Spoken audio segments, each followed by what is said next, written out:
Sourkidsproductions.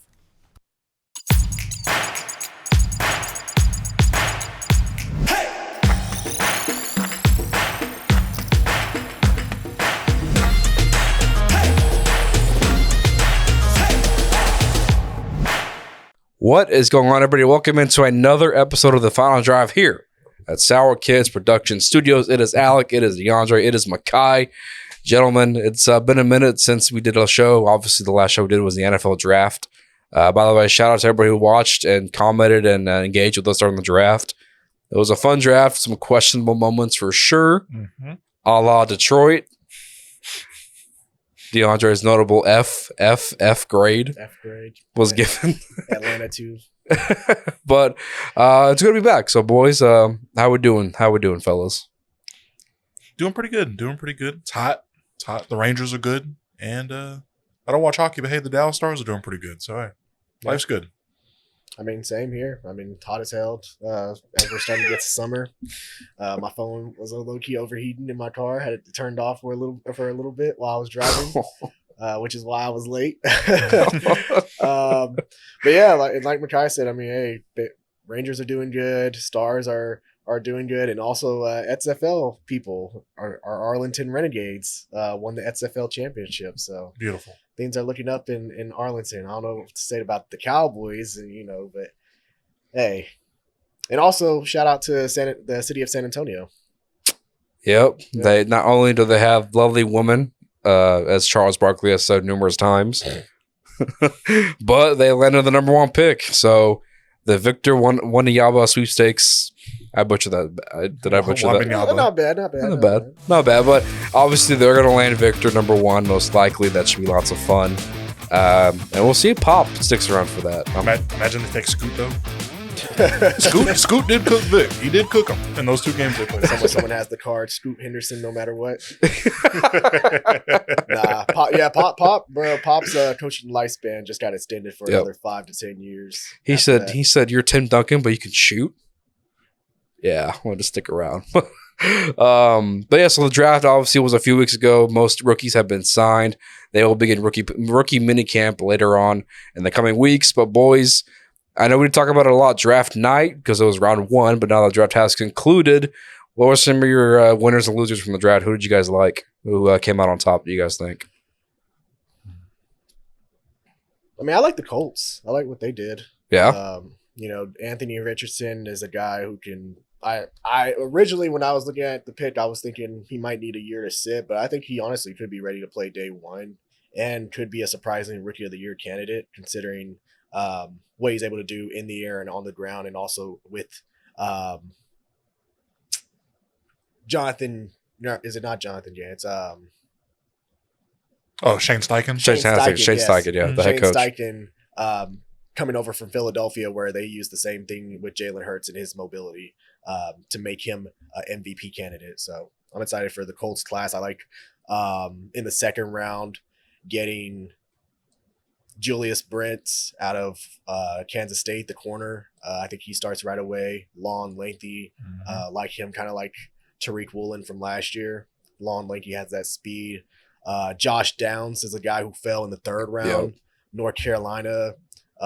He's going to be a guy who's at the slot, catching passes over the middle with guys like Michael Pittman and Alec Pierce on the outside. So I think that it makes that offense run a lot better.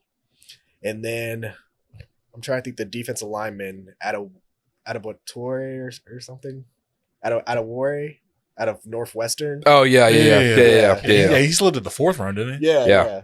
A lot of guys slid. Well, yeah, crazy. So add him in the interior with DeForest Buckner. I think that's a nice combo. And then Blake Freeland in the fourth round as well. He's a guy who can compete and maybe play at left tackle for them. So I was impressed by the Colts draft class. What do you got, Makai? The easy one's the Eagles. I mean, they had top to bottom. I mean, some guys slid into the pocket and they made the pick. So like, hey, kudos to the Eagles. The rich get richer with them. The Philadelphia Bulldogs. Yep. Honestly, probably next one, probably the Texans again. Making they just went balls to the wall, got their quarterback, got their generational defensive guy to build around. Like, and they got Tank Dell, who I loved out of Houston. I love his athleticism. I love his. He texted Stroud and said, "Hey, come get me," and they said, "All right, bet." I think as a team that has struggled the past, 3, 4, 5 years, I feel like the Texans are finally getting back on the tracks, and like now there's a general direction to this team, and there's a future now. Mm-hmm. So, Houston, yeah, I think I'm gonna go with Seattle, and I say this because Devin Witherspoon fell to them at 6, and he was arguably the best cornerback in this draft class. You pair that up with Tariq Woolen with Kobe Bryant from last year's class, they go ahead and get Jackson Smith and Jigba to pair up with Metcalf and Lockett. And if you're Seattle on paper, you have a nice team. You brought back Bobby Wagner. And sure, I don't think Geno Smith can replicate what he did last year for that comeback player of the year kind of season. But I think people, to me, are kind of giving the Niners that division kind of blindly right now because there's so much uncertainty at the quarterback position. The Niners are hyping up Sam Darnold as the guy right now because Purdy's injured and Trey Lance still come back from his injury. So if I'm Seattle, get the best corner, get arguably the best wide receiver in this class to add to your roster. And you can still make a pretty big playoff push. I think right now, if I had to tell you who wins the West, I lean more towards Seattle, if anything, because they kind of surprised us last year. And you add those two guys, they brought in Bobby Wagner back to solidify that defense. I like Seattle, what they do with those 2 first-round picks. Yeah, I feel like the AFC North also had a really good draft, like from every team in that division.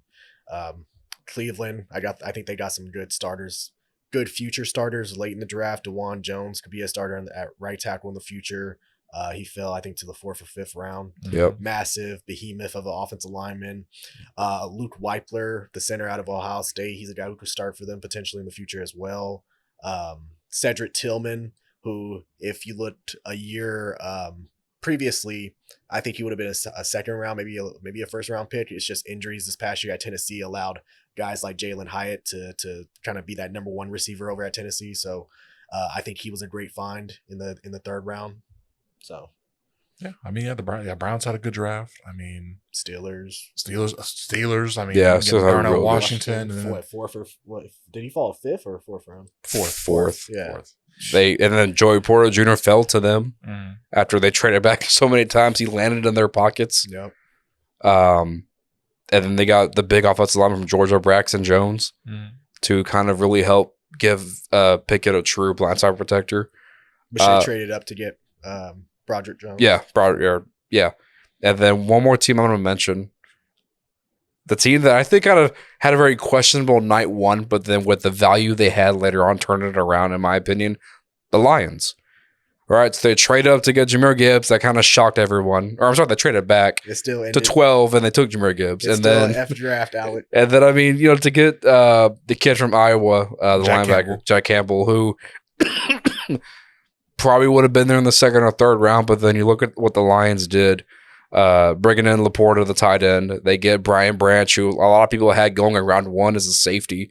And then you took Hendon Hooker, a guy who you feel like could be a quarterback for the future one day. There's reports of them giving Goff an extension possibly. So if Hooker needs a year or 2 to sit and learn from Jared Goff and Ben Johnson in that offense, Detroit kind of, it maybe not totally evened out night 1, but they certainly kind of made up for it, I thought.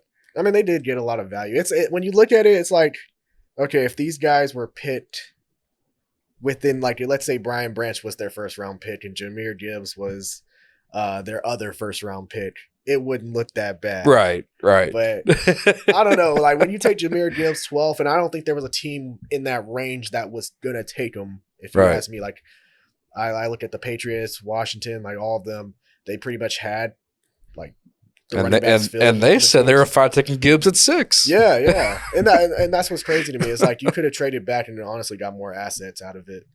So that's the only thing I feel like Detroit missed out on. But yeah, for sure. And a little homerism here for me, but I think on paper, I thought the Saints absolutely killed this draft.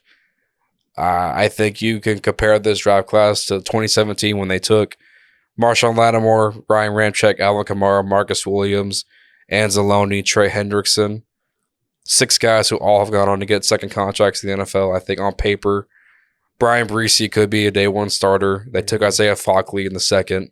Kendra Miller Could easily be fighting for some early down snaps when he's healthy. Took my boy Reggie's number. Hey, well, Reggie could wear that number back in the day. Oh, no, he could. Yeah, 25. Yeah, I thought you meant 5 in the back of my brain. I don't know. And to me, I thought kind of the steal of that class was A.T. Perry from Wake Forest, a guy who probably should have gone around 3, possibly the low end of round 2, but he fell to them in the 5th. Then you got a quarterback in Jay Kaner. Yeah, who is very, very Drew Brees-like in a way. Obviously, as far as his sense of the field, his field vision, his ability to kind of know where his guys are at and go through his reads and progress. It's like Drew Brees in a way. Yeah. Also, he's a lifelong Saints fan, so I didn't mind the pick. But and he was the most impressive quarterback to come from the Senior Bowl during that week. And that's what I thought on paper. I thought they killed it. I thought they addressed all their needs and they nailed it. And now officially, hopefully, you list Taysom Hill as a tight end on your roster now because full time. Full time.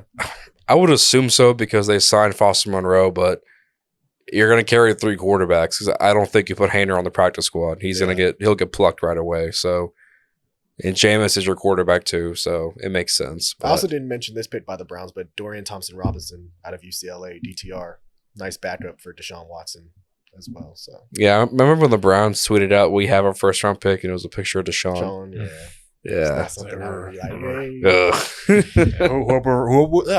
Whoever thought that was a good idea in the meeting got fired because that was not good. It was probably Kevin Costner in the draft room. Probably. So who are y'all's big draft losers besides, I guess, Detroit? I mean, you find Detroit's draft okay. But I think they balanced. I don't want to say they were a loser, but like you said, if you just hypothetically didn't put numbers on the names, then you just go, oh, well, probably branch round 1, and it makes sense. But probably some of my losers. I would probably have to pick maybe. I think Washington might have reached for Forbes a little bit, and I think that may have been the reach of Detroit had the biggest reach, but I thought Forbes to me didn't make a lot of sense, especially considering there were still other corners on the board. I believe Gonzalez was on the board still at the time. Joey Porter Jr. obviously fell that far. Dante Banks from Maryland. So Washington and maybe that pick of Washington in the first might have been it for me. Okay. I feel like mine was Atlanta. Just Bijan. Well, Bijan, but also fell in to get a receiver throughout the draft. Right. So I'm guessing maybe in free agency there's still guys available. Jarvis Landry is still available. I can't think who else. But I do think they need to get more weapons if you want to really see what Desmond Ridder has to offer this year at the quarterback position, because you're a team that's trying to figure out your quarterback position before going into next year's draft class, where it is very very talented with guys like Caleb Williams, Drake May, potentially Quinn Ewers, Michael Penix Jr. out of Washington. So I'd have to double down on the Falcons. Again, I think this draft really could have been a place where again, because the Falcons have a direction, because they have talent. They have talent on the edges, but they're looking for leaders. And I just don't feel like really getting Bijan after you have your first 1,000-yard runner since Michael Turner? Or no, Devontae Freeman. Yep. Yeah. Which was 2015, 2016? That's Super Bowl year probably, yeah. So, that was just kind of redundant. And again, Bijan has a lot of miles on his legs. I think he's going to be a great player, but it's just running backs don't go in the first round anymore. Yeah. And then second round pick to take a swing tackle out of Syracuse. So you're probably going to move inside to guard. Exactly. And they already have a problem with what was it? He played tackle at Michigan. That's on the Falcons right now. Mm-hmm. I forget his name. They swung him to guard now. He plays left guard. You talking about? Damn, what's his name? Oh, the Falcons. Mm-hmm. Jalen Mayfield. Jalen Mayfield. Yeah. They're already having problems with he was one of those tackles again in college that swing tackle got moved inside, struggling a little bit. Falcon fans aren't too happy, so you take another guy like that. Yeah. Yeah, Zach Harrison. Don't really think I think he's good, but I think situationally, I don't think he really fits that Falcons defense. Granted, they are kind of switching the theme of it by going more heavy pass rushing outside linebackers. Mm-hmm. So, the 3-4. I mean, I like getting Clark Phillips, undersized corner. I mean, he's going to be your nickel, hopefully. I just question his speed. Yeah, because he ran like a 4.5, 4.6. Mm-hmm. I don't know. It was just underwhelming when this draft really could have been a real strong step in the right direction. I just feel like it was not a step backwards, but like a lateral step instead of upwards. So, yeah, I need to make a note here as well. The Packers. I feel like with them taking Luke Van Ness, who I think if you're Green Bay, you have bigger needs in the top half of the first before defensive end. Well, I feel like the Packers had a pretty good draft because I feel like Luke Van Ness, of course, I was screaming for Jackson Smith and Jigba with Green Bay. Yeah. But, or Jordan Addison, any one of those. A wide receiver. Wide receiver. Wide receiver. I wanted to see it, one, because it would have been so petty to finally get a wide receiver in Green Bay the minute that Aaron Rodgers leaves. But also, like, you see what they did in the second round, Jaden Reed. He was a big riser in the pre-draft process, especially during the week of the Senior Bowl. And then they doubled down by getting 2 tight ends and Tucker Kraft and was it Musgrave? Luke Musgrave out of Oregon State. Kind of like how the Patriots did that one year where they drafted Rob Gronkowski and Aaron Hernandez. So right. No, don't end up like that. Hopefully one of them doesn't end up like that. Well, considering one went to South Dakota State, and the other went to Oregon State. Yeah. Can't imagine there's much back trouble there. So what you guys say about Florida then, huh? Hey, we know what happened to the Urban Meyer team. We know the shenanigans that happened with Urban Meyer in Florida. Yeah, right. Of course, all led by Tim Tebow. But I think if I'm Green Bay, I would have maybe addressed the offensive needs a little more, a higher priority, because you have Jordan Love and you were kind of forced to extend him because you didn't want to do the 5th-year option and pay him all that guaranteed money up front. You had to work out an extension. And, you look last year, your receivers right now are Christian Watson, who was a nice surprise last year, and then Romeo Doubs. Doubs, right. And I just feel like I would have addressed offensive a little more importance. But, hey, Packer gonna Packer. That's understandable. I just think I think for the Packers, I think that they were really trying to make a move for like one of these veteran receivers, and then it just fell through because there was no trades on during the draft besides picks moving like crazy.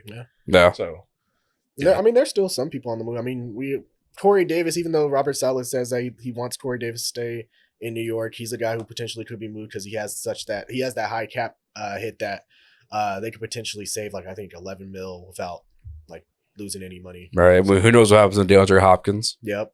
That could be something to keep an eye on as well. I'm pretty sure DeAndre don't want to play in no damn Green Bay, but especially if there's might be better than Arizona. I don't know. But Cortland Sutton or any of those Denver receivers. Yeah. Too. Yeah, Sean Payton went out and signed and drafted like 16 other more wide receivers. Don't know why he did that, but that's no longer my problem. So I mean, he did sign the worst quarterback out of was that he was in the XFL, right? DiNucci. Yeah. And then told him if he doesn't get his stuff together, he's gonna be a Walmart breeder. Yeah. That's Sean Payton for you. That's Russell Wilson that Nets. 100. Whoa.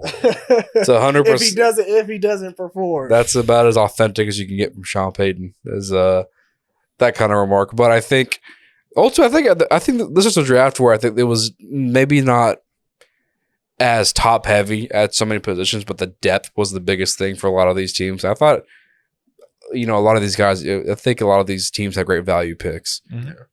Like pretty much the entire AFC North kind of panned out with value. Mm-hmm. So, yeah, I think it worked out for a lot of these guys. So you like the Saints? You like your team's draft? You like the Saints? How did you feel about Dallas? I didn't like the back end. Like we don't draft very well after like the 4th round. We just kind of take guys kind of on a whim. Like, oh, they have an attribute, they have speed, they have size. We'll see if they can play, and then they never pan out. I mean, I like the Deuce pick. Deuce Vaughn. Yeah, I like Deuce. Sproles 2.0. His dad works for him. Fuck Deuce. Hey, bro, he a tough runner, man. He's tough, but it's just like how practical is a 5'5" running back nowadays? I guess Sproles is the one exception to that rule, I guess. So, I mean, when you come out of the same fucking school as Yep. Darren Sproles, I mean, You get the comparison no matter what. He's a great athlete, but again, from a practicality standpoint, Well, and I just kind of wonder if I'm Dallas. I know you let Zeke go, right? And obviously, it kind of looks like his market really isn't shaping out what he thought it would, which shocker. But I just don't know what the direction of a running game is going to be because you have Pollard coming off the broken leg or whatever it was. Broken fibula, I think. Yeah. So is your backfield going to be Pollard, Ronald Jones, and Deuce Vaughn? Is that your rushing attack? bring back Zeke. Because I don't know the direction. I don't know how Emmett, that's going to work. Emmett said they should bring back Zeke. So I mean, I think we should listen to Emmett. Do it. Yeah, Why not? If you can bring him back for a cheaper contract, have him share reps with Pollard and with Vaughn. I know Malik Davis is underrated as well. Yeah, undrafted last year, but yeah, I don't know what the market's looking like for Zeke. I think there's still some teams that could use a guy like Zeke, like the Chargers, to complement Eckler. They need any kind of a power runner. Tampa Bay still, I heard they were interested in him before the draft. They could still be interested in him now. Yeah, maybe Cincinnati, depending what they do with Joe Mixon. Yeah. Even though they drafted Chase Brown out of Illinois, so I'm pretty sure they would kind of rule themselves out. Philly just traded for DeAndre Swift, so probably out of the running. Yeah. So it's kind of like Dallas. A return to Dallas seems more likely now than ever. Yeah, and I think I actually really did like the pick of Mozzie Smith in the first round. I mean, it's just not the sexy pick. But how many years have people in Dallas been clamoring for a big boy D tackle to plug up the holes and take on double teams, and they never did it. Yeah. They never addressed the need until this year. Exactly. See, I didn't like the Schumacher pick. That was the one that was like, okay, we're fucking up already. That's what we're doing. Like Jerry wants to piss me off. Schultz 2.0. Yeah. And I think the Cowboys wanted to take Darnell Washington, but then the knee injury scared off a lot of him, which is why he fell. Do you think that Dallas really wanted Dalton Kincaid? I don't think so. Really? I think because you talk about the clip of Buffalo where they jumped the. I don't think Dallas was prepared to take Kincaid. I think it was Mozzie. It was either Mozzie or it was Osiris Torres, like the guard out of Florida. It was between those two. Yeah. So I think that was going to be the right no matter what. And then Buffalo took basically another Dawson Knox. Yeah. A taller Dawson Knox. Yeah. Man, I was pissed when Miami was on the board.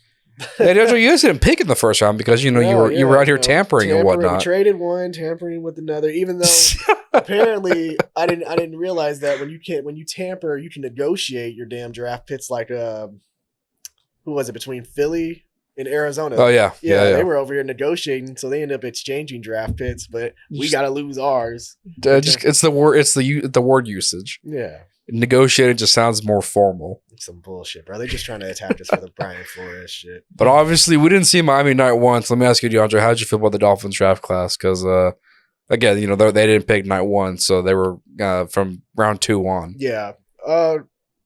We only had 4 picks. Originally, I'm not gonna lie, when we picked Cam Smith, I was like, "What the hell are we doing?"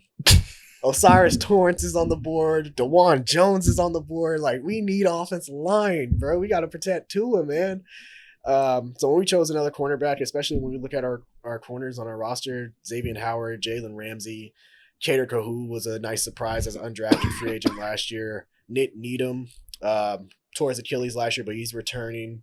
So I felt kind of deep in the cornerback position, but then I started thinking about how last year went when we were down at Xavier for a few games. When we were down at Needham, like, our DBs were getting torched. And then not to mention with those number 2 guys going down, and Xavier just got gassed. Yeah. And Xavier, like, I'm not gonna lie, like, maybe last year was the injury, or maybe you're starting to see like age. And so Cam Smith, I like the pick because he's a guy who potentially could play in that slot position year 1 right now, but also a guy who can eventually replace Xavier Howard. Next to Jalen Ramsey. And I mean, he's long, lengthy. So I like him. I like his attitude when he plays. Running back, I do love the Achane pick. Speed, like just adding that to that offense with Tyreek Hill and Jalen Waddle Like It fits it perfectly. fits that Mike McDaniel's zone running scheme. Like it's going to be perfect. And then Elijah Higgins, wide receiver out of Stanford. It looks like we're going to convert him to tight end because he's what 6'3", 230. And last time Mike McDaniel was on a staff that converted a wide receiver and tight end, it kind of worked because it happened to be Jordan Reed in Washington. So I liked Miami's draft and taking into account that heading into June, Byron Jones's release, we get that post-June caps saving, so we'll get like $9 million back. Yep. We added Isaiah Wynn now, so that helps the offensive line.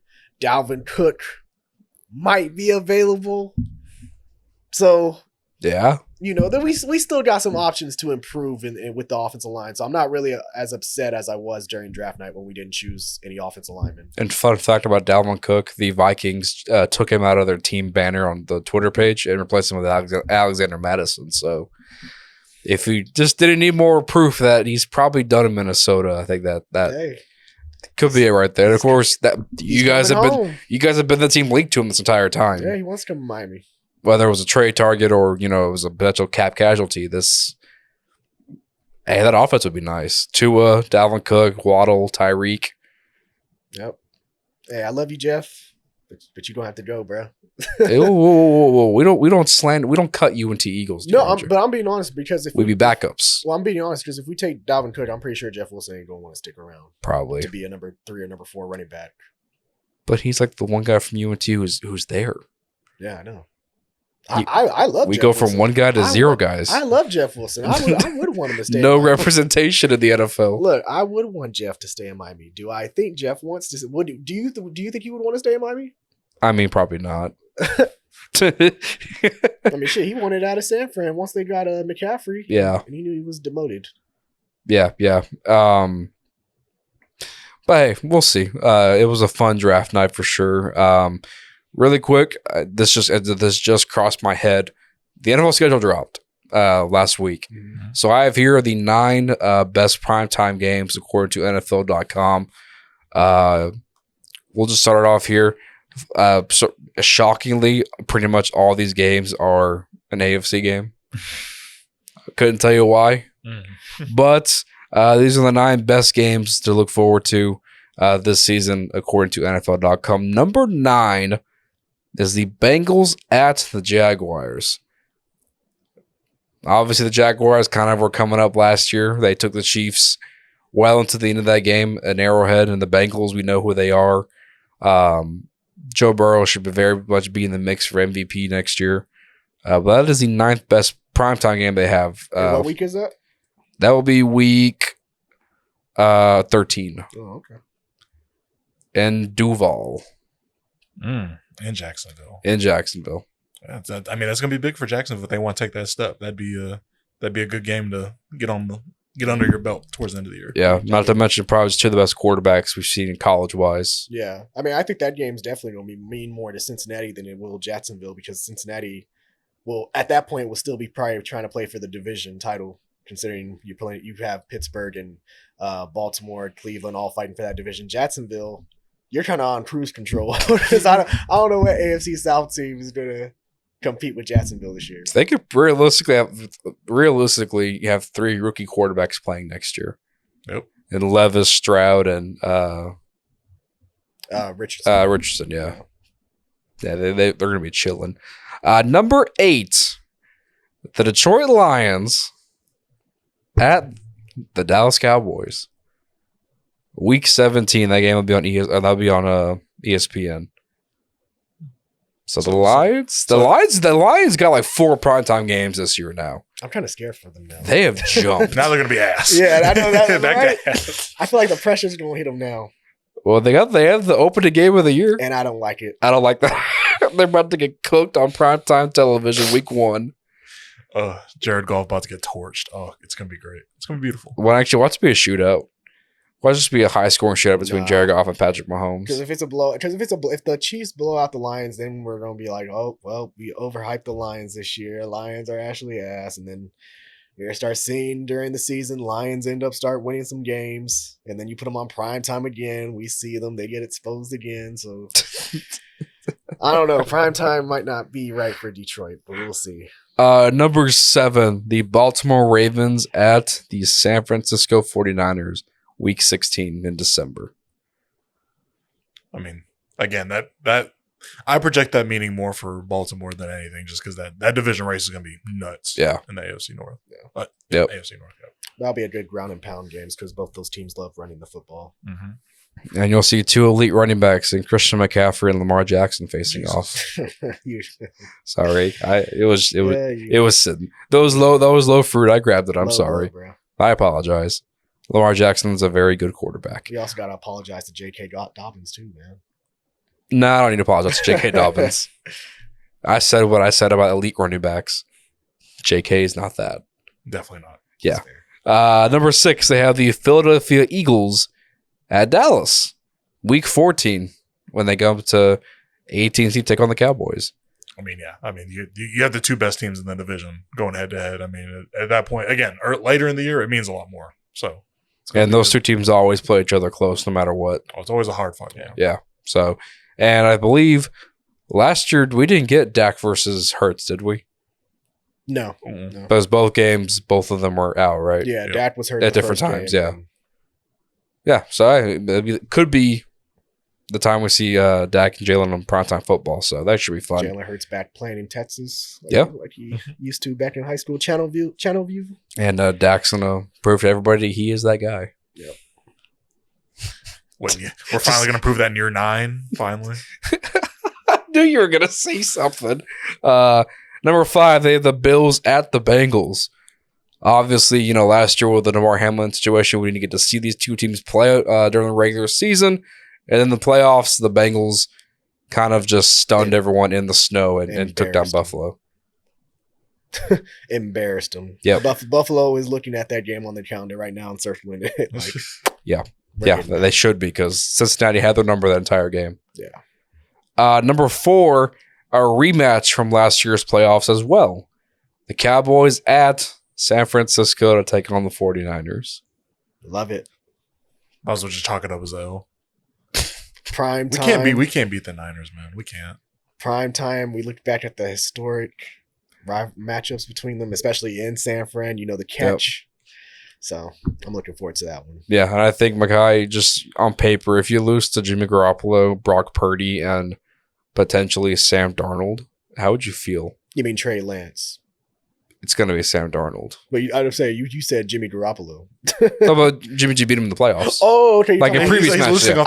I thought you were talking about quarterbacks potentially beating them this year because we don't know who the quarterback is. Guys they is. lost to Jimmy G, Purdy, and then insert whoever you want to this year, whether it's Purdy, Lance, or Darnold. Darnold, yeah. Okay.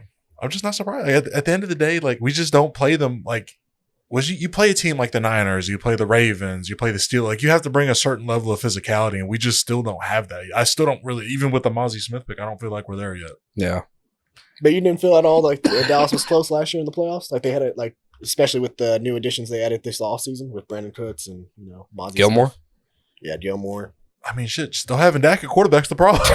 He's gonna turn the ball over. The thing is, you play a team that runs the ball so much, you turn the ball over, you're playing into what they want you to do. Because they're going to play conservative. They're going to give you the underneath stuff. They're going to take the ball away. They're going to run the clock down. And they're going to score, a touchdown or 2 and kick some field goals to keep it out of reach. Yeah, to keep you and them separated. So it's just which has happened the last 2 times the Cowboys and Niners have played. Precisely. So I don't expect Dak to all of a sudden not turn the ball over one day. So we're going to lose this game. It wouldn't be a Final Drive show without Mackay taking a few jabs at Dak Prescott. It's a ritual. I swear, bro. I be forgetting that he's a Cowboys fan. The way he be talking about the guy. My Dak hatred makes me tweener. You like Jalen Hurts, right? I love the Eagles as far as that goes. I love how they go about building their team. They trusted the process for a couple of years. That's how I wanted the Cowboys to be. But I saw on Instagram they did a swap of jerseys for the rivals, and they put Dak in the Eagles jersey and Jalen Hurts in a Cowboys jersey. I'm like, first off, Jalen Hurts in any uniform, swaggy. But I was like, I know Makai would like this. That's the dream. I know he would like that image. That's the dream, right? Just thinking about that is making me like water at the mouth. So what's better, the fact that Jalen would be in the Cowboy uniform, or the fact you would play Dak twice a year? Play Dak twice a year because that means 2 wins. God, man. Number 3 on this game of the 9 most highly anticipated primetime games, a rematch of the Super Bowl when the Eagles go to Arrowhead to take on the Chiefs on Monday Night Football, Week 11. I knew they were going to slap that game on Monday Night Football just because Monday Night Football sucks. It stinks. It's gotta have a headliner game. See, I don't know why don't they move that? Like, I don't know why they don't put the rematches like earlier in the season, because like a lot of teams, they have that bad blood to start out, Right. like, you know, when it's intense. Because I think was it a 2016 when Carolina and Denver played? Yes, Mhm. and look Right at how after that the game Super Bowl, went. and Trevor Siemian of all people got a win against them. Yeah, Yep. Yep. Off a Graham Gano missed field goal at the end. Yep. yeah. So maybe that's why. Maybe they go. These games stink at the beginning of the year. We need these teams to be in stride for their best. But that's what I'm saying. Like, you look at that Denver Carolina game. Like, that was the opening week, Right. down to the wire. You got the Booker Mobile to look forward to. So there's that. It'd be nice to Booker McFarland. Be nice. Number 2, and this game might be a little bit of a reach in my opinion, just because I don't know how good this team actually will be. Kansas City at New York to play the Jets. Week 4. I like that. So Rodgers and Mahomes. I mean, this is like, I'm guessing, I haven't looked at the whole Jets schedule. That's a Sunday night game, right? Yeah. Yeah, that's probably the Jets' first test with Aaron Rodgers, and I think everybody's kind of curious where he's at competitively. Also, fun fact, it's the Jets' first primetime game since 2012. So Bet that hurt Zach Wilson's soul a little bit. their first primetime game since 2012. Damn. Just take that in for a minute. 2012. Mark Sanchez. Yeah, that was Mark Sanchez day. Butt fumble. It That was the last one? It would, I think. Because that game was right around it might be that one. If that was the last time they were on primetime football, that's fucked. See, when I think of Jets in the last like primetime game, I remember I think it was the 9/11 game versus Dallas. Oh, the opener? Yeah. Yeah. Yeah, Revis and Ricky Does. Yeah. Yep. And number 1, they have, which would be week 1 of the NFL season on 9/11. The Bills at New York play the Jets. That's the most anticipated. Yep, that's what they're saying. Huh. Just because of the time of the year. Rodgers' home debut. Yeah. In New York. Home. That division's tough. I mean, I think, like, truly, if Aaron Rodgers is playing Aaron Rodgers football, just as a little side note, I just don't see a world where the Dolphins make the playoffs. Damn. I just find it tough. I look at New England as the all team out, if anything. 100%. Like, I think right now they are. Yeah, talent-wise, just across the board. Like, there's 3 other teams in the division that are better than them, clearly on paper. Yeah. Yeah. And between them, you have the West, where on paper, probably 2 teams for sure. Maybe if Denver can get it right this year, maybe they fight for a spot. The AFC North, you have, the Bengals are probably going to be in a shoe-in. And then you got Baltimore, maybe Pittsburgh. We all can agree there's only one team coming out of the AFC South, though. Look, all I'm going to say about the Jets, for all we know, they could be this year's Denver Broncos. It could happen. Yeah, could. All expectations. It could happen. They have a great team, but they're just a quarterback away, and then they get the quarterback, and it just... Well, any expert that was saying that they were a quarterback away was full of shit. Like, let's just be honest. Like, you go back and you look at that team, and they got rid of so much depth to acquire Russell Wilson. That team, you aspired to him to be better than what he was, but I don't think he was truly a product of, he was the sole reason why they sucked.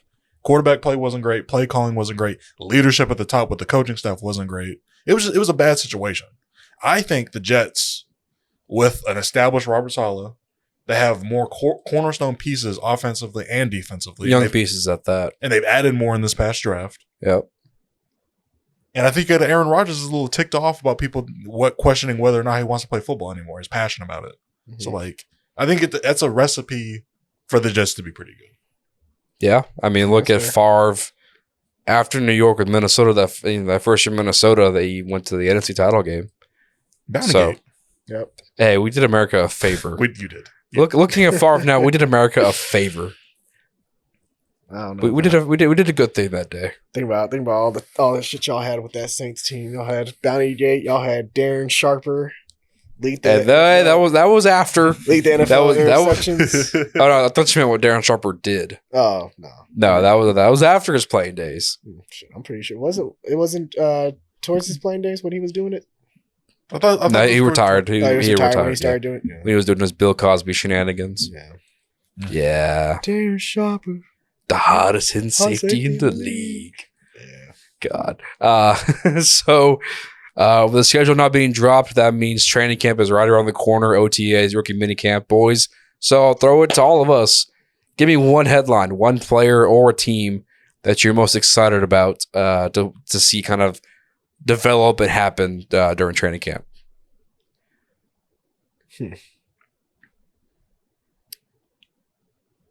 I'd probably say, 49ers, their situation at quarterback. Okay. See, pretty much Trey Lance, seeing how healthy he is heading into minicamp, trying to get Brock Purdy on apparently he's going to be ready by training camp or close to the end of training camp. Sam Darnold's been apparently like the number one guy in OTAs. And like Sam Darnold, I think when you look at him versus the San Francisco quarterbacks, like he does come with a lot more talent than a lot of those guys. Yeah. Like I think Trey Lance matches it pretty much the same, but like when you think of Sam Darnold and what he was drafted for, like I think it fits that offense, especially his mobility, ability to work off the play action. So I think it could work out. Okay. What about you, Makai? I'll probably steal DeAndre's answer earlier with the Colts. Like it's going to be interesting to see how fast Anthony Richardson come along. There's already reports that there's like people in the Colts front office that are like surprised about how polished he is compared to like what people were saying that he was very raw in college, which he was. Yeah. But he's an athlete. He's going to figure it out. So I'm excited to see what Steichen does with him. I think that team is really, if he can come along quick, guys can stay healthy, which is a stretch for the Colts because they're banged up every year, sadly. If they can stay healthy, I really think the Colts could push the Jags for that division. Okay. I like that. I think, and also, I mean, the Colts, they brought in Minshew, right? Mm-hmm. That's the only one in the competition to start week one. Yeah. Him or your boy, Ellender. So Minshew's the only competition. Yeah. Yes. Okay. That's what we're agreeing on. That's not even real. That's a speed bump for Anthony Richardson. I think for me, I'm going to pick a player here, and I'm going to go with a guy. I'm going to sound like a broken record and a drum. You're going to say Michael Thomas. And a drum beaten one too many times. But yeah, I'm going to go with Michael Thomas being healthy. Don't roll the eyes. I said the same thing last year. But I will say this. I saw reports that Thomas had hardware taken out of his foot, the surgically repaired foot. The team is expecting him to be ready for training camp. And I think if you look at the Saints on paper, they brought in Derek Carr, right? The division is kind of wide open right now as it is. If you can get a fraction of what Mike Thomas was, he doesn't have to be 2019 Michael Thomas. If you could be what we saw in those first 3 weeks of the season last year, I think that's the difference between the Saints making a legitimate run in the playoffs versus being one and done, is having a guy like Mike Thomas healthy. Okay. I feel like because his situation is so weird because this is a guy who had a historic season in 2019. He got the big contract, and then injury the last 3 years has killed him. And I think everybody expected New Orleans to cut him and move on and let him go somewhere else. And then they bring in Derek Carr, and apparently Mike Thomas was a big reason. That was a selling point to Derek Carr. Like, hey, we saw what you did with Devontae Adams. We got Mike Thomas here for you. So they rework the contract after already rework on the contract, and he's here. So it's a totally bizarre situation that I think we never seen with the player go through, really. So, I mean, I think if Mike Thomas can be healthy and we can see it in camp, I think that's the difference between the Saints making a legitimate run. I feel like Makai and our Squidward and Mr. Krabs, and you're SpongeBob in the other room. Like, how do we tell him? We don't want to kill your innocence with the pie. When I eat the pie, Yep. I eat the Mike Thomas pie. Yep. That's what you're eating, my friend. I just think. How do we tell him? I just think it's kind of like the whole Des Bryant thing when he left the Cowboys. I think it's time for y'all to turn the page. I think those are two total. No, that's different because Des wasn't a fit for Dak. That was the thing. Dak wasn't a fit for Des. Well, they went with the quarterback. Fuck the quarterback. I'm in hell because of him. But New Orleans sat there and told Derek Carr, like, he's going to be here. So if you want to stay, you have Olave, you have Thomas. We brought back Juwan Johnson, the tight end. You're going to have weapons. And I think with them drafting A.T. Perry, if he can kind of come along a little quicker, that allows Thomas, you take snaps off his tread. You have Juwan Johnson, who's a big body guy. They brought in Foster Monroe. You have Taysom Hill. You have big dudes who can be threats in the red zone. So if you can limit his snaps and keep him fresh, all the more for it. Okay. But I sound like a broken drum or a broken record because it's true. I said this last year. This is my headline last year. But if he can be healthy, Lord willing, I think I think that's the reason that will be the reason they make some legitimate noise in the NFC. Okay. Let me ask you this as a Saints fan. Yeah. Who do you think out of each team or any team in the NFC South poses a challenge to the division title? Outside of yourself. Like who's probably Carolina. Carolina. If Bryce Young can come along and be the guy we think he can be, sure, they lost DJ Moore, but they brought in adequate weapons. They brought in Thielen and they brought in DJ Chark. That's a sneaky good defense they have in Carolina, and Frank Wright's a very good veteran head coach. He has a very good staff. Jim Caldwell's on his staff. They brought in, I think, McCown to be his quarterback coach. Yeah. I would say Carolina. I think Tampa is selling this year. I think they're going to be a team that says, hey, we're going to cut these veteran guys. We're going to eat the cap this year. We're going to be bad and just kind of build next year with the veterans we do have. And Atlanta, they took Bijan in the first round. That's all I got to tell you about Atlanta. I think they're strictly there. They're where they're at because Desmond Riddler is going to play this year, and then they're going to try and get another quarterback next year. Yeah, tanking for next year. Yeah, that's the different Riddler. They said, hey, you could be our guy, and we're going to draft somebody else with a top 10 pick next year. Okay. So Carolina, for me, probably is the only option. Interesting.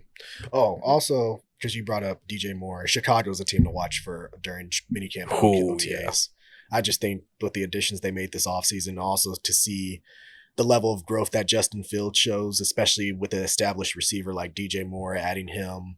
The defense is going to take another step. I still feel like maybe they need to acquire another edge rusher on the outside, which guys like Yannick Ngakoue is still out there, Frank Clark, Justin Houston. Like, I feel like they should get one of those guys, bring them in. But that second level of the defense with Tremaine Edmonds and TJ Edwards, then you have Eddie Jackson, Jaquan Brisker back there. Like, Chicago, I think it's going to be pretty much between Detroit and Chicago as far as that team to win the NFC North. Yeah, I think another headline I'll bring up is Devontae Adams. And I say this because obviously he came out earlier this week calling out the front office saying they don't really see eye to eye on some things and not on the same page. You know, Derek Carr was a big reason he came to Las Vegas, and then boom, he's gone after 1 year, right? So I'm interested to see what happens with Adams. Is he a guy who maybe will hold out and try and get traded somewhere else? So I think Devontae Adams is a name to keep an eye on as far as maybe how things progress. Because if they don't go well, then I think he could be looking to demand an out in Vegas. Devontae reading with A-Rod? Corey Davis. How many damn receivers do the Jets need? Corey Davis, Devontae Adams straight up? You mean Alan Lazard? Aaron will gladly ship away Alan Lazard to get Devontae back. No, he's trying to build that receiving core exactly how it was. He wants his Green Bay. Trade Garrett Wilson for Devontae Adams. Randall Cobb. They did sign Randall Cobb. That's great. He needs to go home. I'm telling you, Mercedes Lewis, he the next person to join him in New York. Yeah, that wouldn't shock me. I'm trying to think of what else is going to jump out to me that's interesting. Anything else? Anything else from you guys? I think I think every training camp for every again this is gonna sound redundant, but this is I feel like the league's pretty wide open this year. Like genuinely, I feel like the talent level across the board and these small market teams has really jumped. Yep. I feel like you've kind of narrowed down people that can actually coach and they're actually competent at it. Got some of the dummies out of there. So I think this league, I think the season's going to be fun. That's I think really interesting. It should be a nice balance because I think it's open, like you said, it's wide open in the sense of the AFC has a bunch of young, great quarterbacks, which I think makes the playoffs even more exciting. Mm-hmm. And then the NFC, it's a bunch of unknowns. Like Jalen Hurts and the Eagles, they were great last year. Can they do it again another year? Obviously, you look at Dallas. I think all that is going to be on Dak Prescott. Can he continue to play at a high level consistently throughout the season? The Niners have their quarterback situation, and who knows what that's going to look like. And then, I mean, to me, the Saints on paper look cool, but can a team from the South really make some noise in the NFC, considering how bad that division was last year? Yep. So I think that makes the NFC even more fun to watch too, as much as the AFC. So I think it's interesting. How do you boys feel about AI? You guys for it? Oh, I wish ChatGPT would have been a thing when we were in high school. Would have saved me a lot of heartache. You talking about artificial intelligence? You talking about AI Allen Iverson? Yes.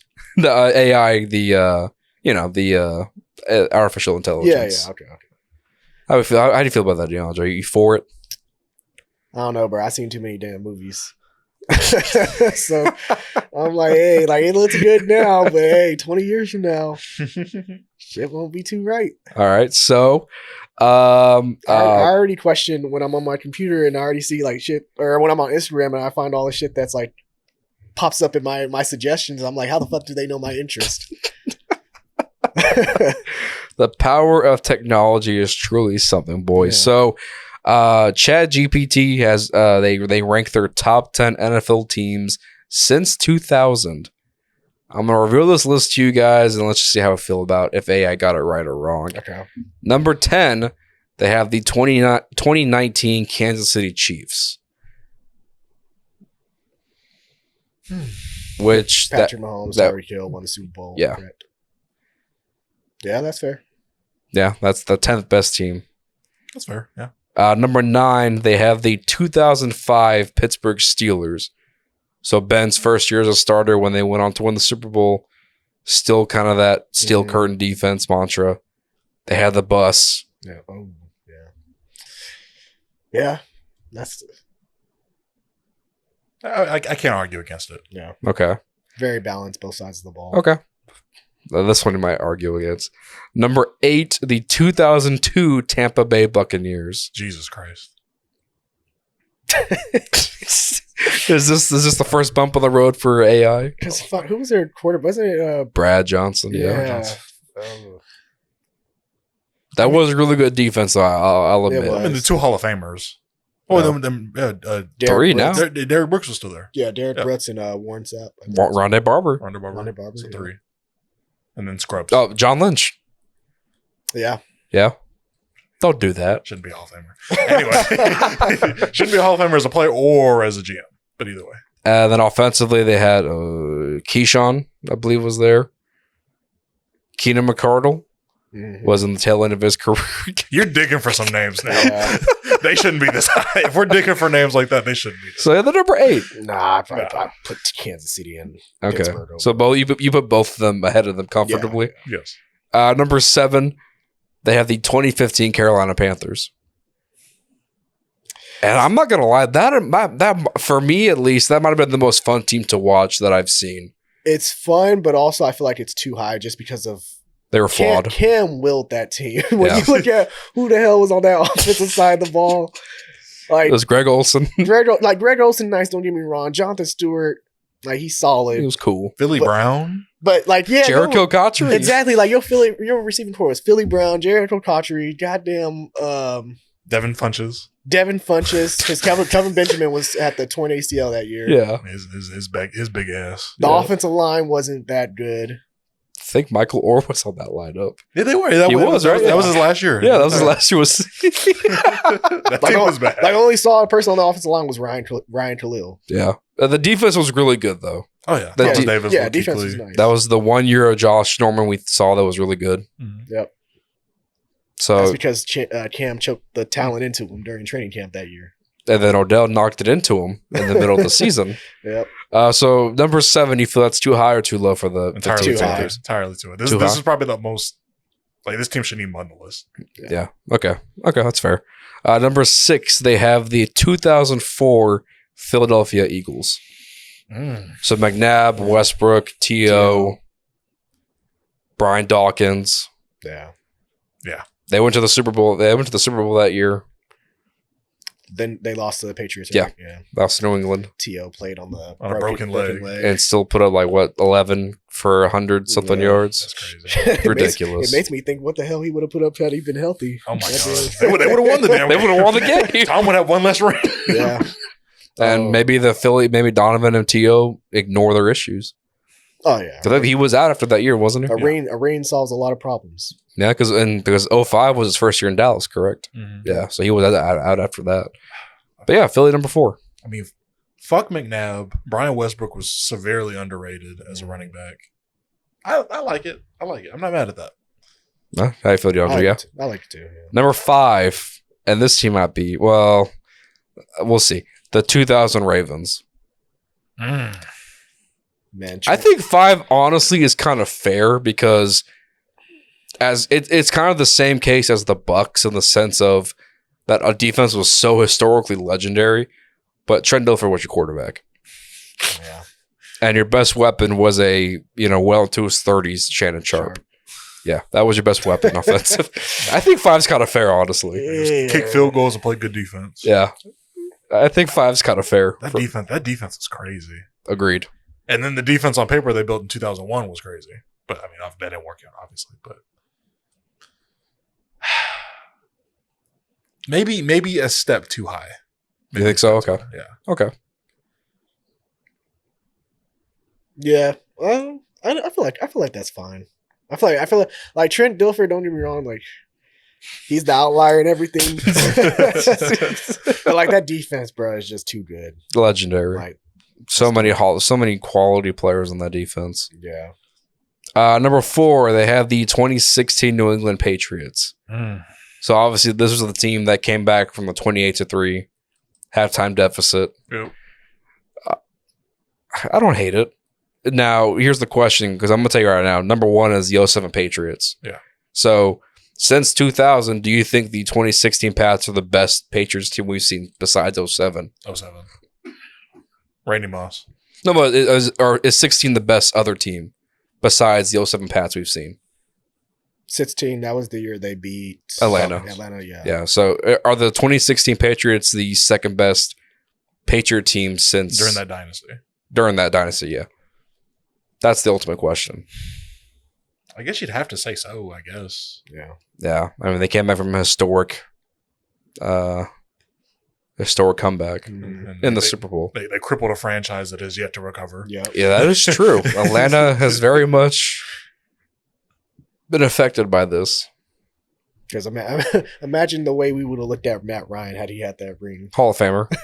He's a Hall of Famer if he wins that Super Bowl. And now the Colts are paying him $10 million to not be on the roster. And now he's on CBS. Yep. Ugh, now I He's want- doing CBS games. But he's not retired yet. He's Nope. still holding out hope. But he's doing CBS, so he's pretty much retired. One more reason to have my TV muted on Sundays. Okay, so number 3, they have the 2009 Saints. They were fun. They were a fun team. I'm not That gonna was a lie. fun team. They had a stupid amount of turnovers that year. Yeah. I mean, Sharper had like 3 or 4 pick sixes, I thought, and I think 9 interceptions total that year. Like, I know he led the leading. yeah, he had like 9 picks, and as a team, they had like almost 20. Yeah. Vilma, Fajita, linebacker core, defensive. Yeah, they were. Breezen that's probably close to peak Drew. I think that was Breeze starting to figure it out. Yeah, they were fun all around, and they were just explosive.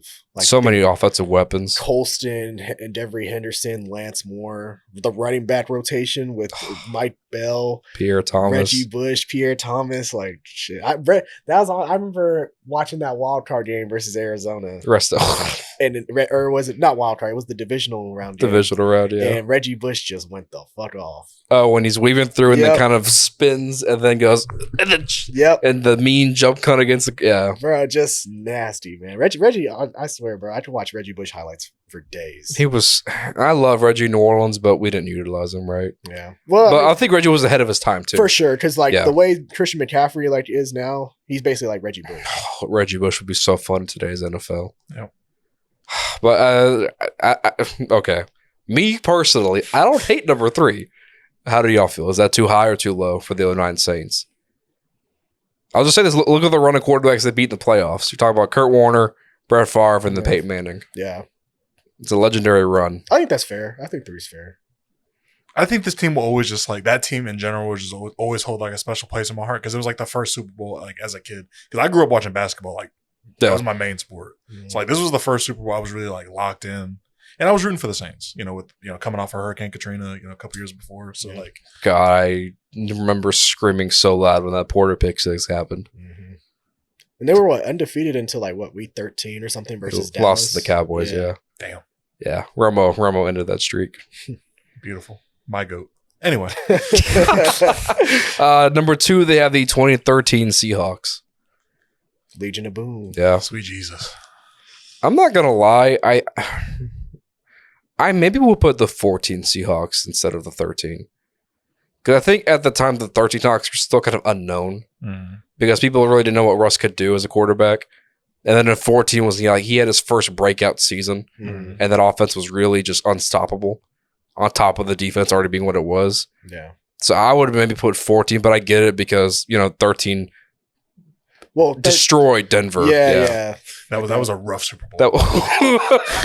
That was That not shit was enough. boring as hell. Yeah, and I mean, also you got to think Denver. That was a historic offense they had. God, watching Peyton sling that thing. Oh my god. Yeah, that was probably the best offense historically ever. Is that 13 Denver squad, and Seattle just shut that down. No Sean Moreno. Yeah. Sad. No shovel. And like I said, number 1, they have the 07 Patriots. It just makes too much sense. Yeah. That team was Stupid. Best team to not win a ring. Yeah, for sure. I think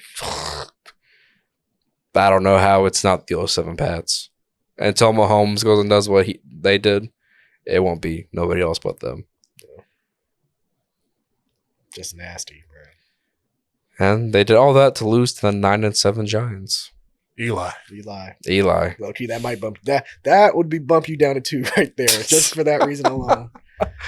So I think the only blemish we agree with here is the 02 Bucks and the 15 Panthers. Yeah. So who would you replace it with? Who would you put in there if you took them out? Maybe like I would make the argument the 14 Cowboys have an argument in this discussion. With the Dez caught it Yeah, that year. that year. Because DeMarco was absolutely ridiculous that year. Yeah. And Tony Romo, he should have been MVP that season. He had an MVP caliber season. And him and Dez were unstoppable together. it's just hard because that defense was just so patchwork. I mean, Justin Durant. I mean, Bruce Carter, Rolando McClain before he hit the crack pipe again. The purple drink. I mean, obviously, like you're saying, one of my favorite teams of all time. So it's like, yeah, I think they want them to be do. on the list. I think they have an argument. Damn. Because that offense was just so you could not stop them. The offensive line was at its peak. You had a healthy Tyron Smith, a rookie Zach Martin who just came in and was a force day one.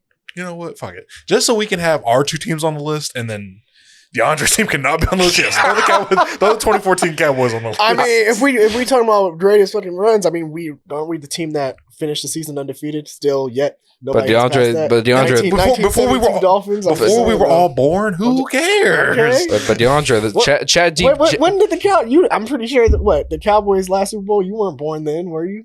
I was living my previous life. You're reincarnated. Yes, reincarnated. No, but also the Packers team that won the Super Bowl. 2010? 2010. Oh, okay. Damn. That's okay. So which Packers team then? Like, do you think it is the 2010 squad? That was a good team. Yeah. Clay Matthews, I think, was it? It wasn't his rookie year, but it was, I think, his It was his second or third year, yeah. Donald, Okay. Donald Driver, Greg Jennings, and Jordy Nelson was the receiving core. He was the fourth wide receiver, Jordan Nelson. That's crazy. Yeah. You got Charles Woodson still at his peak. Yeah. I throw him up there. Yeah. Yeah. Yeah. So we agree the 14 Cowboys and the 2010 Packers. Mhm. I can get behind that. That would leave only. Actually, that balances out perfectly because now there's still the same number of AFC, NFC teams. So pretty even. Okay, so Chat GPT guys, they did their thing. Yep.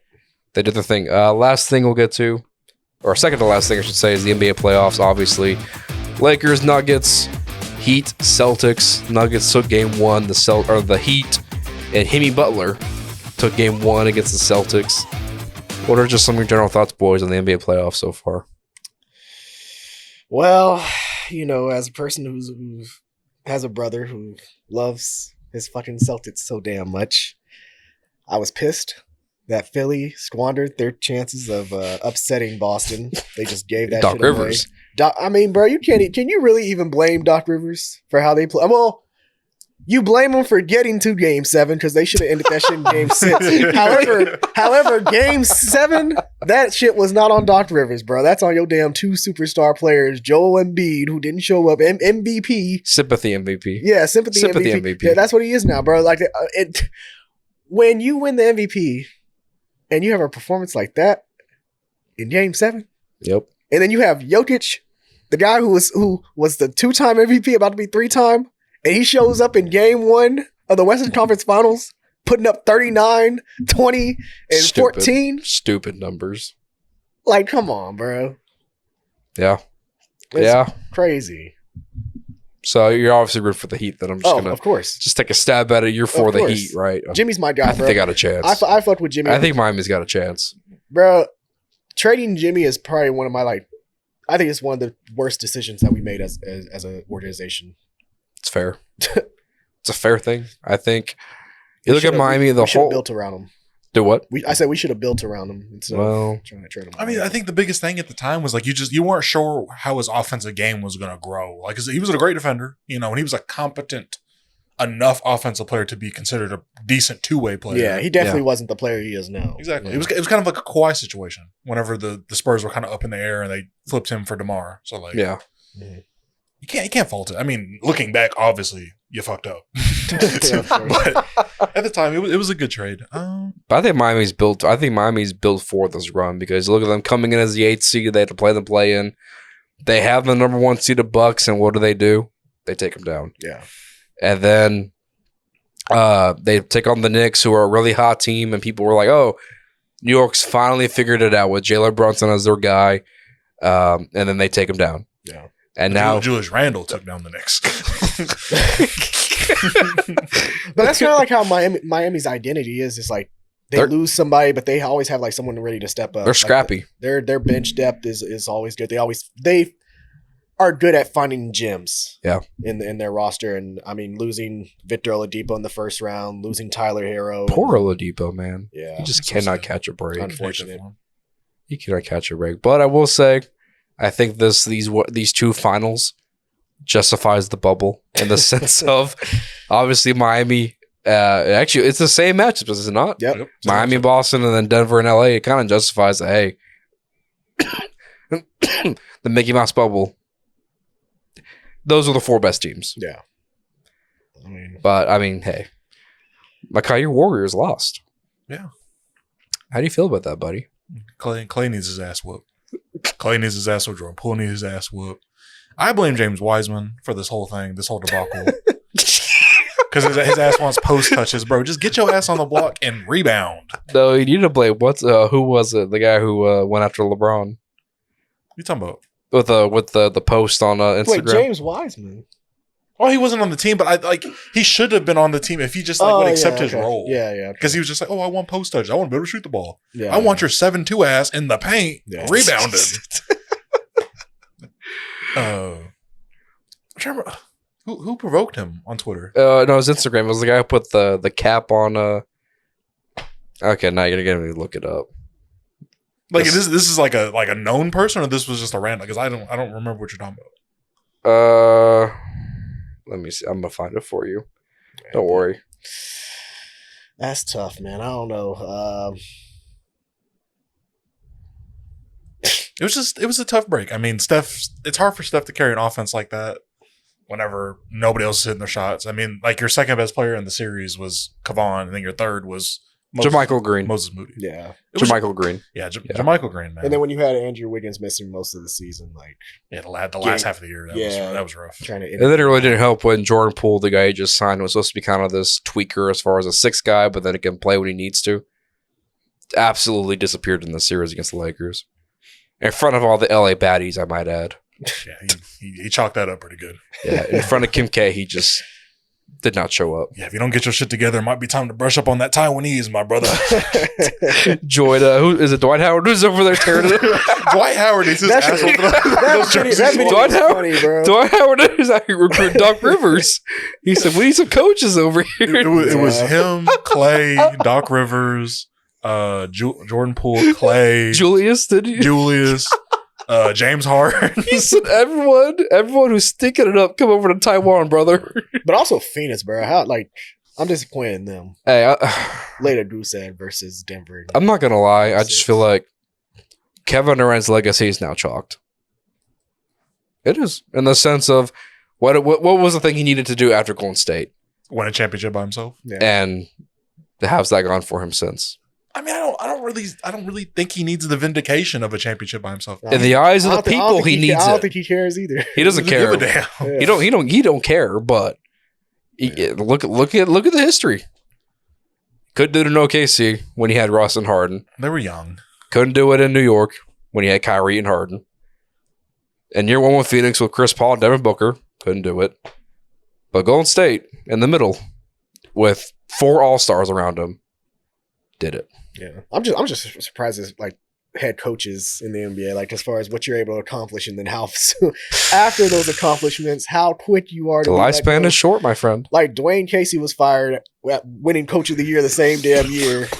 Nick Nurse gets hired. Raptors win the championship. Nick Nurse is now gone after 3 years? Since 3 years of since the Raptors won the chip. Yep.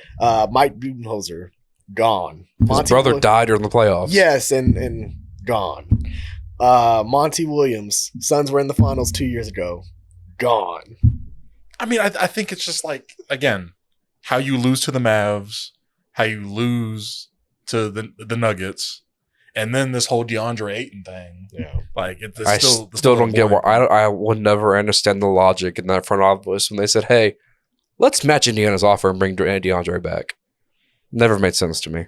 I mean, like, at the end of the day, they didn't want to lose him because if they let him sign it, then like basically the Pacers set the table for like what you get back compensation wise in that trade, which would be like Isaiah Jackson, TJ McConnell, and a pick. Not what he's worth. Hey, we'll exactly. We'll trade Vooch for DeAndre straight up. Sign and trade. I don't think that's any better, to be honest with you. I think that's the same player for the same player. Yeah. Doesn't play defense, doesn't rebound for his position, doesn't look motivated to play basketball. Yeah. I just think DeAndre needs a fresh start somewhere else. Maybe like a rebuilding team. But yeah, I don't know. As far as Phoenix, I don't know what the hell you can really do. I'm guessing DeAndre is the first one to go. Chris Paul, they're going to be gauging that situation and seeing like, hey, maybe can we get rid of Chris Paul if they were able to get Kyrie, if Kyrie was able to come to Phoenix, then Chris Paul would be out the fucking door. Yeah. And then you just got to build some bench around Booker and Durant. Yeah, exactly. Like, shit, I'll trade DeMar DeRozan for DeAndre Ayton at this point. You want him in Dallas, Makai? No. He needs to be a 7'1" Twitch streamer. That's what he needs to be.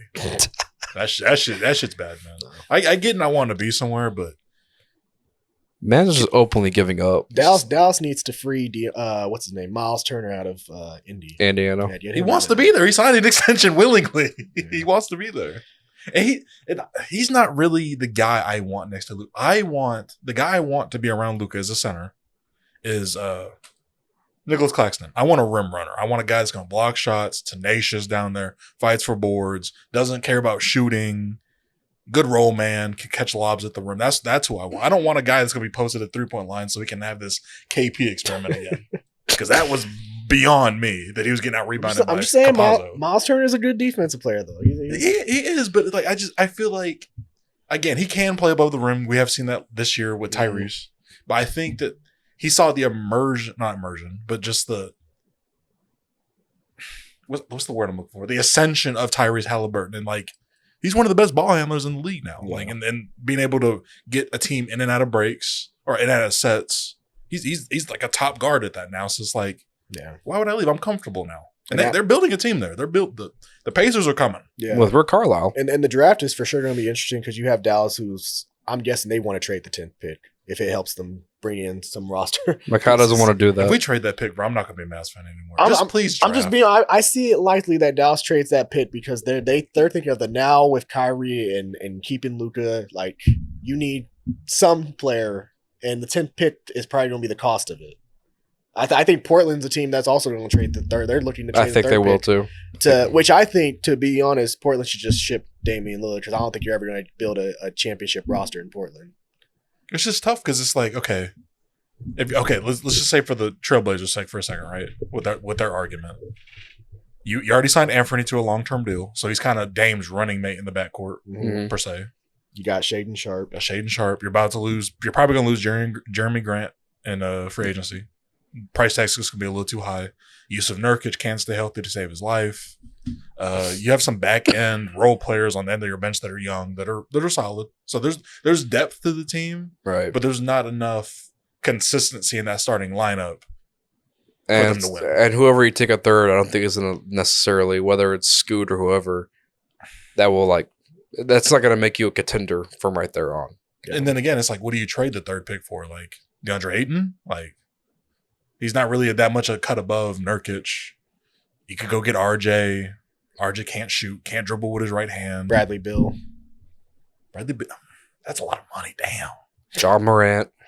I don't even think they can do that because him and Dame make damn near the same amount of money. They're both high volume guys, but Dame obviously is a better player. 100%. Yeah. But like both of them need the ball in that sense. Bradley kind of proved this year he can play a little bit off the ball. He's a good catch and shooter. They both need the ball. I mean, we've seen Bradley Beal. We know what kind of player he is. No. Go get Brandon Ingram. Go get Brandon Ingram. The Pelicans they've already made it known that they're kind of more of a, young team ascending. Yeah. Why not get another young guy to pair with, Zion? And again, I just don't think Zion and B.I. is ever going to work out together. Shit, if I'm y'all, I'll trade C.J. McCollum, bro. back to Portland. Because his ass folded. Back to Portland. Because he folded them last two games. Well, the problem with our lineup is that we're all bigs. It's bigs, and we don't have a true point guard. So you're asking CJ to come out of his shell or comfort zone and be a point guard, and that's not him. Because hypothetically, if Zion were to be healthy, your lineup is Valanciunas, Zion, Ingram, insert either Herb Jones or Trey Murphy, and then it's CJ at the 1. Mm-hmm. So it's bigs, and CJ just really isn't a natural point guard. He can't be a floor general. Not a lot. I think you just have to start Herb in that situation because you need some defense. Defense, yeah. And Trey Murphy's not a slouch defensively, but he's not there yet. Yeah, but Trey Murphy's he's an archer. Mans can pull up from anywhere. But think about it though. You do that trade, you give up like a BI, you give up maybe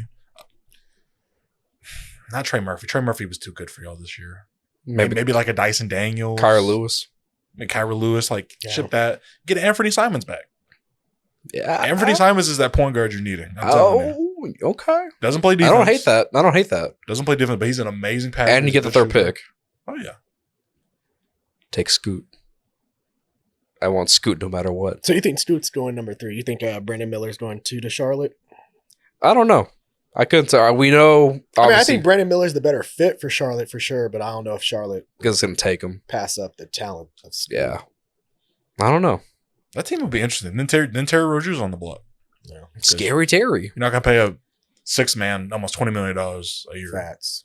They should trade him for John Morant. No matter what, trade for John Morant. He needs to get out of Memphis. Yeah, Ja, man. I don't know what to say about Ja. They got to instill some Des Bryant rules for his ass. He needs to be some. There needs to be some. Whatchamacallit, incentives in his contract. You're limited to one IG video a day. I just laugh at the memes that have come out of it. Like someone said, Ja Morant when the cameras are on him, and it was Chris Tucker in Rush Hour during that scene where he hops on the bus and he starts like, man. Coach Carter, the only person that can fit Ja. That Photoshop of him grabbing him by the back of his jersey. I just gotta wonder, how do you feel for Jalen Rose right now? Because you did that whole special, you did that whole interview with John Morant, and he was talking about, I'm gonna change and do this, do that, and then he does this. But he still defended him. He still defends it. He's just like, well, he's 23 years old, and I did some questionable things. Yeah, bro, but it's like you were never caught. Yeah, you're not. And also, he wasn't flashing it openly. Yeah, like John Morant's out here. Like if you watch the video, his friend sees the gun and it quickly puts the phone down. Yeah, like Ja knew what was going on and willingly pulled out that gun and said, "Oh, look, IG." And there's kind of like a difference when you're a person who's like had a trouble past, but like each thing that you've done was something different. Like when you do something that's the same thing twice after knowing what the last time got you, it's like. Did you see the interview Adam Silver did? The man's voice was cracking. It's cooked. Yeah, Ja Morant's getting a year. Oh, what's his face? I don't think he's getting a man. I don't think he's getting a year, bro. The NBA, I mean, especially as far as marketability. Adam Silver's voice is cracking, man. He said, I think for sure at least 20 games. What were you about to say? Nah, Adam Silver crackling his voice like that, he's about to give out a David Stern-esque suspension. Really? He's about to ban his ass from the NBA. So you think you're going to do him like Gilbert Arenas? I think Ja needs that because clearly he's not taking this shit seriously. And it's not even from his, because again, I kind of liked what JJ Redick said when he's like, Ja really didn't do anything illegal. Yeah. True. That is very true. That could have been a registered firearm, could have had the permit for it. Right. Cool. But as far as the NBA's policy, like that's what your employer wants of you is not to possess a gun, especially not to show it off on social media, Exactly. And it's just like, I think my biggest thing is that like he's showing a lot of these kids that idolize him that this is okay. And he's making it normal to them. Mm-hmm. Which is my only like thing is like, you're fucking up the future generations of basketball players by making this seem okay. So he needs to get taught a lesson.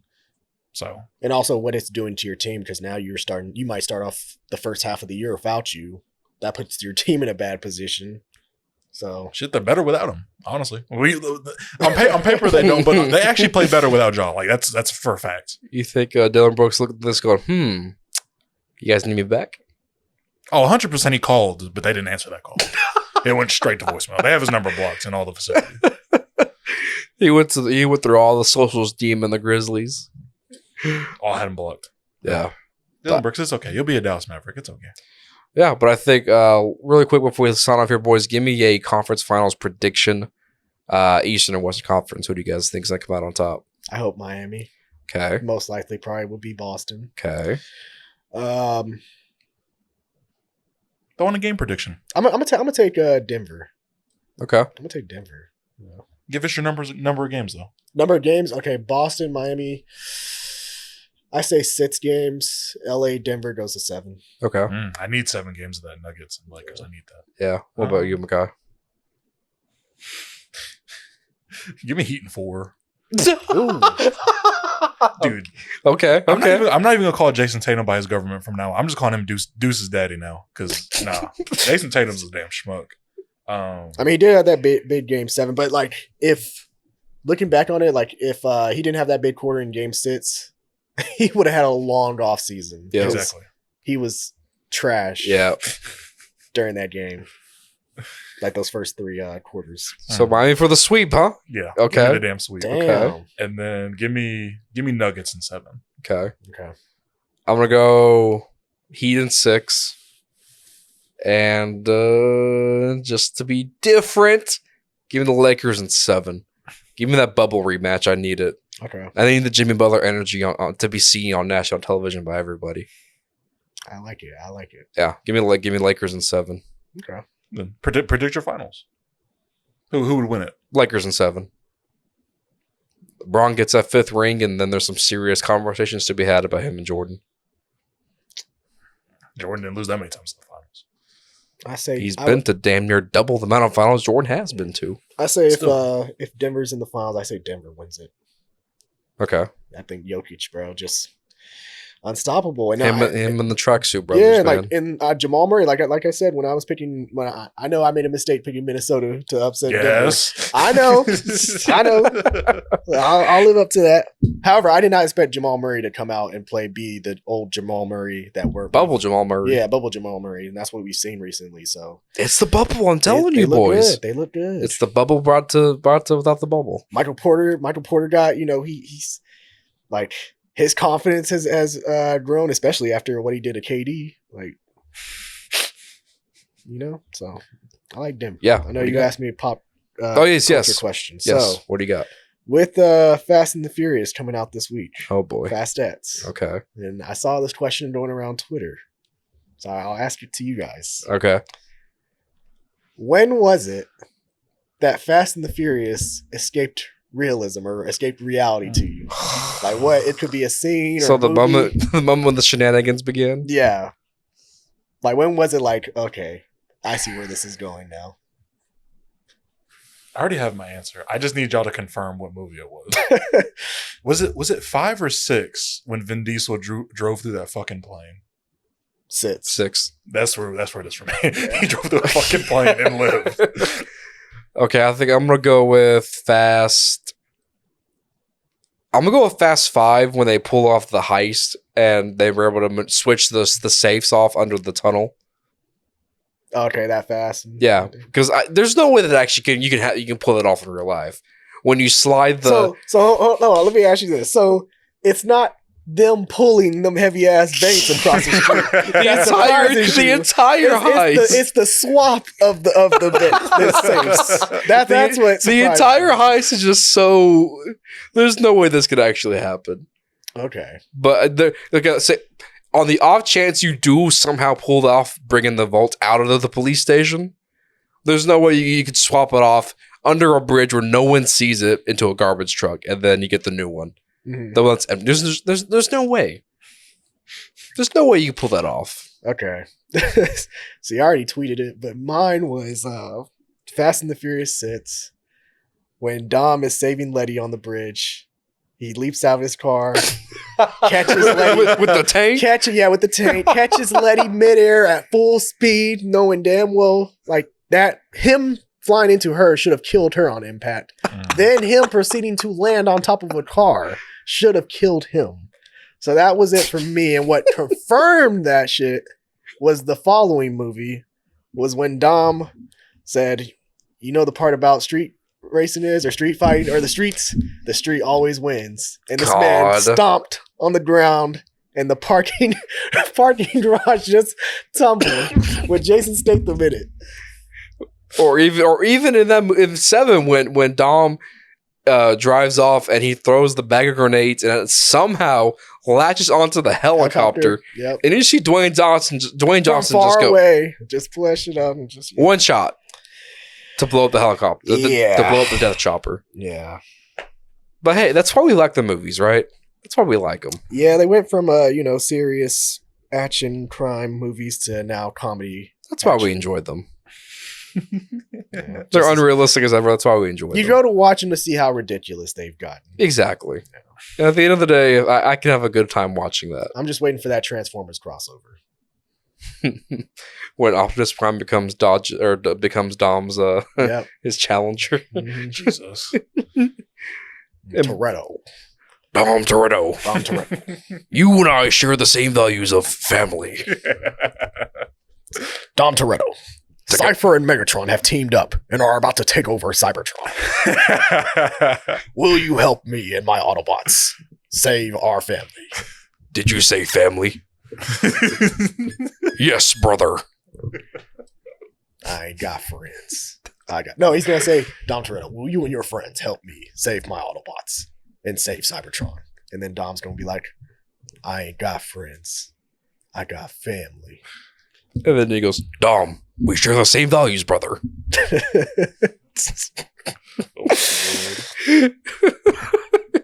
Let's roll out. And then it's like, Dom, do you have a style car you like? And he goes, I know just the thing. It's a fucking Charger, the Challenger. And then he scans the Challenger and then transforms into that very Challenger. And then Bumblebee becomes Paul Walker's his Nissan Skyline. Yeah. Actually, is it weird that I would actually want to see that? Yeah. Is it weird that we just crafted how dorky it would be? But low key, I would be very interested. Bro, I'm telling in you, that. the Fast and Furious writers are watching this video. They're like, write this down. Write this down. This is genius. This is genius. Write this down. The Transformers are cars and are about family. Why did we think about this? I would actually I would watch that, no questions asked. Oh, same. It's Make sure to include some Linkin Park. We got ourselves a movie. and Wiz Khalifa, Yeah, there we go. since Wiz is just part of the Fast. Do a collab, bro. Godly. That will gross over 100 billion, no questions asked. Facts. You merge the fan bases. the 2007 Transformers fan base and the 16 gazillion Fast and Furious fans that are still out there Yep. somehow. And if we really want to set the market, then we eventually take the cars into Pandora with the avatars. Sweet Jesus, the CGI budget for that movie would have to Ridiculous. be astronomical. And there you go. And then if we really want to take it to the next level, even better, we take the Autobots into space, right? And they find a Y-Wing. Star Wars. Jesus. I'll do you one better. Okay. So they suit the cars up Right. with some device Okay. that allows them to travel back in time. Oh. They go to the prehistoric period.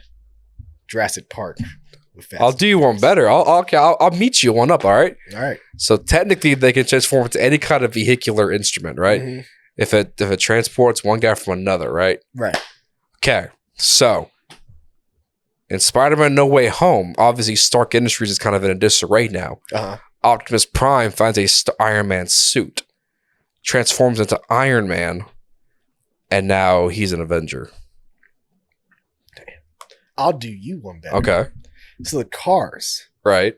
are now able to suit up and go underwater. Okay. They team up with Aquaman. Okay, I'll do you. Okay, I'll meet you at one more. All right. So so fast forward, Earth is dead now, covered by zombies. Mhm. Optimus realizes the only way to save these humans is to just disguise as a car and then protect the humans inside of him, right? Mhm. Walking Dead.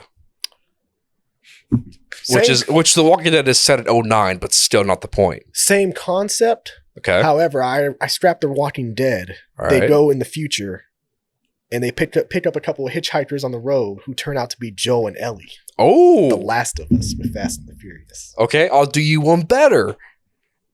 They find the device again that travels back in time. They find a wagon in the Old West. Mhm. Boom. Arthur Morgan, Red Dead Redemption, Transformers. Yeah, both y'all need your fucking ass whooped. How about this?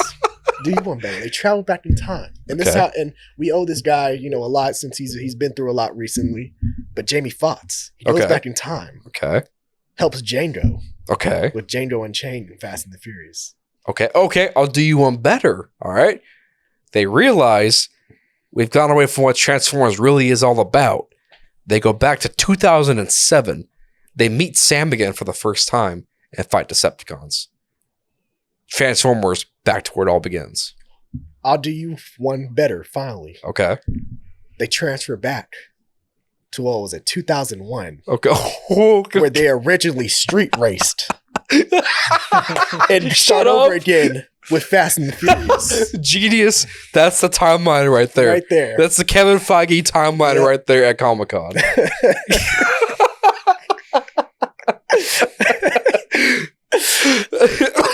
I'm proud we kept this up. Genius. This is good. And my guy just sat there thinking we need our asses back. Yes. Genius, nonetheless. I know, we- I think, We need our psychiatric evaluation after this. but seriously though, that Transformers Fast and Furious crossover, low-key needs to happen. I'd watch it. Okay, boys, I think it's gonna be a great way to wrap things up this week. Any last words before we sign off here for the day? No, not really. I mean, Nah. yeah. I mean, I plan on seeing Fast Nets this weekend, Yep. with Javante and Jennifer. So, wish me luck. I'll probably review it, put it out there. Okay. So, Okay. check it Okay. out. Go Rangers. Go. I don't know what else. Go Rangers. Okay. I dig it. We need some baseball love. From Alec, myself, from DeAndre, from Makai. That's going to wrap things up. Kenneth over there behind the computer doing his great work. From the beautiful Sour Kids Production Studios, it is the Final Drive signing off. We'll see you guys next week.